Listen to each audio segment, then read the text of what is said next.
Today we're going to talk about a concept of safety and quality.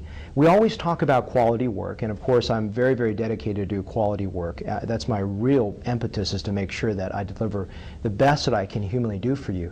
But sometimes before we can engage in a discussion of quality, we have to engage in a discussion of safety. What does that mean? Well, it always means to err on the side of being conservative. And let me give you some examples that I think are illustrative. And I think a lot of it has to do with treating very, very young patients. But again, it comes to my mind because before I did this video, I was thinking, what could I explain to you? And these three ideas came to my mind that I'm going to explain to you. But again, it really involves almost everything. And in fact, almost a day doesn't go by without my saying safety before quality, and to the point where I go, you know, I got to shoot a video on this. And that's usually when I think about the idea.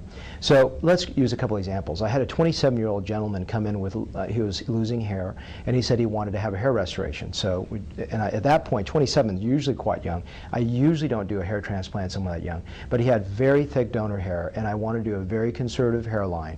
And the reason is he's going to continue to lose hair as he gets older, and we're going to run out of donor hair. It's not going to match. He's going to need too many transplant sessions, and eventually his result could be unnatural given his very, very young age of doing it. I usually like to wait at least into the 30s if at all humanly possible, but that's not always the case. It depends on a lot of situations. But the point is, with this gentleman, he wanted a hairline like his friends in their 20s, really low and super straight to the point where it was far below where his existing hairline was. And I realized that that would have been a significant problem because patterns would develop that would look unnatural within 10 years. And he said to me these words, "I don't care what I look like at 40. And I said, "I'm 40 and you will when you get there." And it's my responsibility not to rush in there and do his procedure for him just because he wanted it. He was really to put the money down that day. And I said no, and the reason for it is not the fact that I can't do a quality hairline. It's because I can't do a safe hairline in the next 10 years. Another example, I had a 21-year-old lady on the forum ask me a question. She is an athletic individual, and she was paying a lot of money for having fillers, ongoing fillers, and she said what could she do to correct this problem more permanently. And so she was going through some options of maybe fat transfer, for example. She knows I do that, and I felt 21's a pretty young age to do a fat transfer, and the reason is similar to a hair transplant. I don't know how that's going to age on you given that very, very young age. I tend to like to do it in someone's 30s at the earliest, maybe mid-30s and beyond, although I've done a couple late 20s and a very, very select case and very, very little bit of fat in there, but that's something that's a judgment call. And I felt that a cheek implant, being a bony structure in an area that's volumetrically depressed with soft tissue, would also not be a good option.